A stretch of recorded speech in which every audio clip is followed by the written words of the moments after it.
Hey everyone, it's been a little bit, so I thought I'd come in and do a video. Apologies for the absence, work, life, etc. I did start to make a video about Pee Wee Herman, Paul Rubin, but decided I didn't get it out in time. I also just watched Guardians of the Galaxy 3, and it made me cry. It's all about family. Happy to do a video about that one as well. If you want, let me know. This video is about a great movie from the 80s called Brewster's Millions. The movie came out in 1985. It was starring Richard Pryor, John Candy, Rick Moranis is in it, and a few other folks. For those of you that don't know, Richard Pryor is a comedic genius. In the 80s, the closest thing might be Dave Chappelle. He was kind of like the 1980s Dave Chappelle, a great stand-up comedian, very kind of raw and in your face, didn't shy away from issues of race. And he was in a lot of great movies, and Brewster's Millions is my favorite. He was in another one called The Toy, which is kind of similar to Brewster's Millions in a way. So the premise of Brewster's Millions is Richard Pryor is a double A or triple A baseball player, basically a failing baseball player. And it turns out, though, that he has this long-lost uncle who was super, super rich, and he died. And before Richard, again, I forget the character's name, but before he can inherit the millions, he is given a challenge. Now, the first thing to note is there's an opt-out clause. He can take $1 million and just walk away with $1 million. Not a bad deal. Or he can inherit $300 million, which is obviously, the kind of money that changes generations of your family. But to do that, the uncle who passed away, he tells a story about how he was caught smoking as a kid, and as punishment, he was forced to smoke cigars, 20 cigars right in a row, and it made him sick and vomit, and he never wanted to touch tobacco again. And he wanted to do that same thing with money to Richard Pryor. And so Richard Pryor, in order to win the $300 million, would have to spend $30 million in 30 days, with the catch that he's not allowed to buy any assets. He's not allowed to own anything. So he can't just buy, like a $30 million mansion. He has to actually spend the money, essentially piss it away. And again, this is 1985, so in today's money standards, let's find out what that would be. So I just did the magic of Googling, and according to Google, $30 million in 1985 is worth about $85 million today.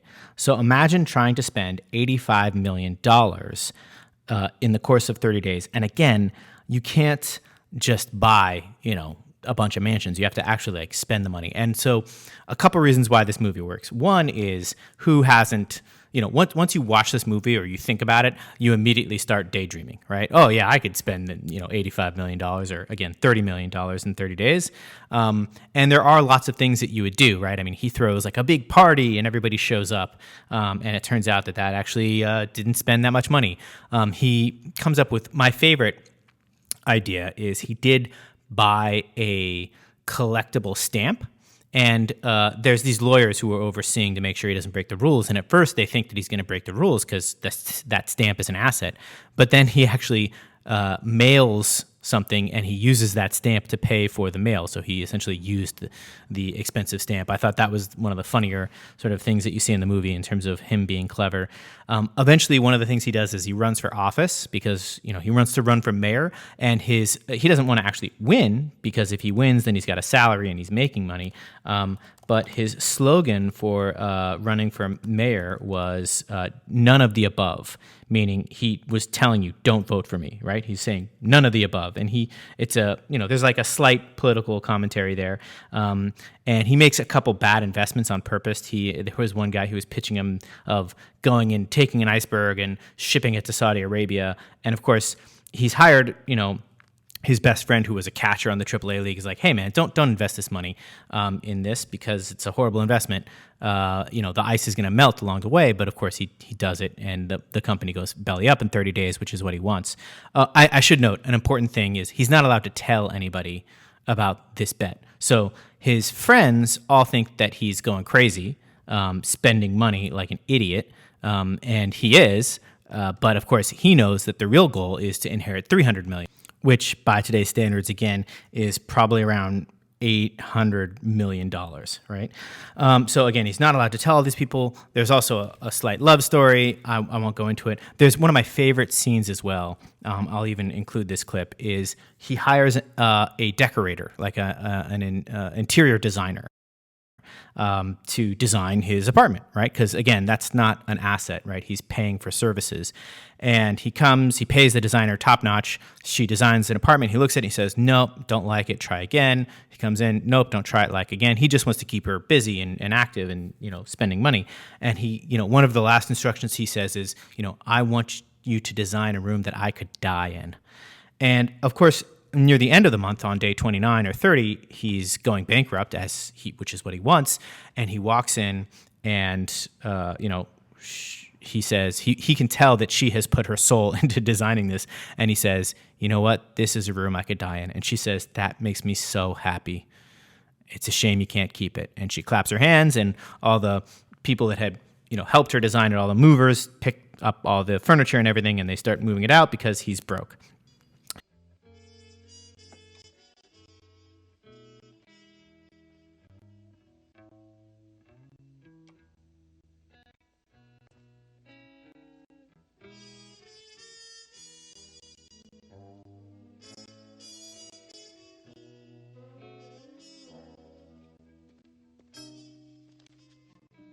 Monty?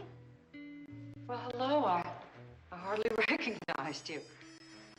It's ready, sir. What do you think? Do you like it? Marilyn, this is the room I could die in. Oh, thank God. I'm so glad. Okay, boys. Take it all back.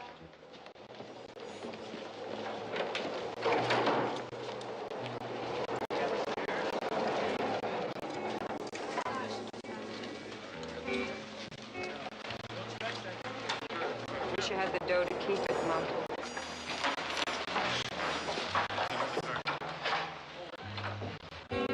Spoiler alert, again, it's a 1985 movie, so I don't care if I'm spoiling for you. There's a clincher at the end. They try and double-cross him, but he figures out how to spend the last $50,000 that they hid from him at the last minute, and so he does indeed inherit the $300 million. The love story works out, and he gets the girl, and he gets the money, and everybody's happy. But again, this is one of those movies that once you watch it, the idea, the premise behind it is so different and so unique that it kind of sticks with you. And again, when you're having trouble sleeping, just imagine you getting the challenge of Brewster's Millions.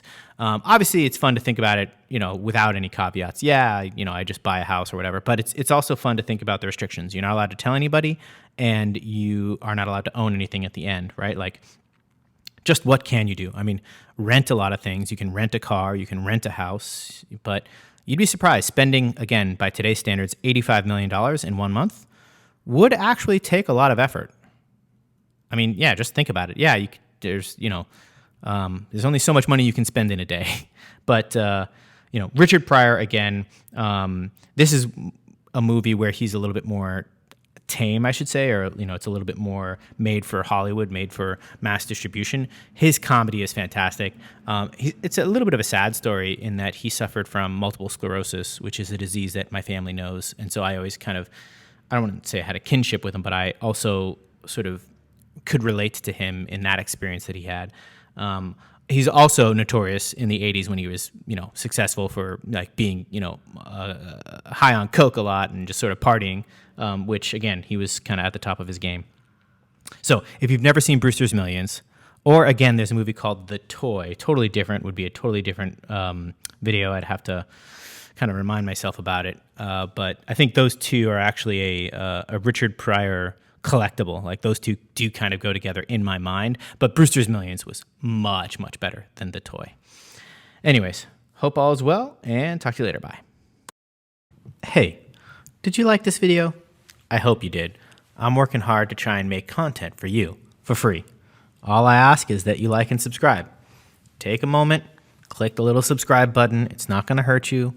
You can always unsubscribe later if you decide you hate me or I gave a take that you didn't like. But for now, give it a shot. Maybe you'll have some fun.